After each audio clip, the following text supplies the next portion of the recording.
મિત્રો, હવે અજમલજી દ્વારકામાં ગયા ત્યાર પછીની કહાની આગળ વધારીએ। શ્રીકૃષ્ણ અજમલજીને કહે છે, તમારા નિષ્કામ અને નિર્મળ ભક્તિભાવથી હું અત્યંત પ્રસન્ન થયો છું। હવે નિર્ભયતાથી તમારો દુઃખ કહો।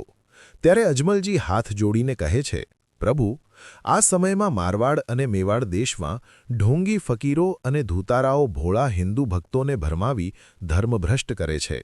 દોરા ધાગા, મંત્ર માદડિયા અને પીર પૂજાના બહાને પાખંડ ફેલાવે છે। હું પોકરણગઢનો રાજા છું। મારા રાજ્ય નજીક ભૈરવા નામનો રાક્ષસ વસે છે, જે માનવ હત્યા કરીને ગામડામાં ભય ફેલાવે છે। લોકો સુખ શાંતિથી જીવવા અસમર્થ બન્યા છે અને ધરતી ઉજ્જડ બની ગઈ છે। અને પ્રભુ, હું પોતે પણ પુત્ર વિહોણો છું। લોકો મને અપશુકનીયો કહે છે। આ કહેતા અજમલજીની આંખોમાં આંસુ આવી જાય છે। ત્યારે શ્રીકૃષ્ણ કરુણાભાવે કહે છે, અજમલજી, લ્યો આ પુષ્પ, તેની પૂજા કરજો।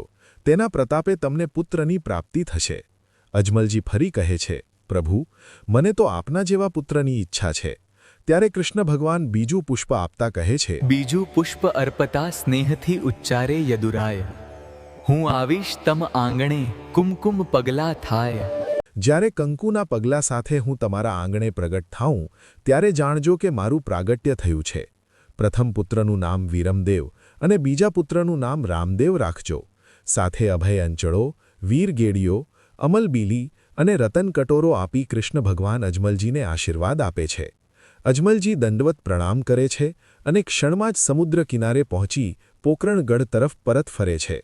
મિત્રો, તમને અમારા વિડીયો પસંદ આવતા હોય તો લાઇક કરો અને કોમેન્ટમાં જય રામાપીર અવશ્ય લખજો।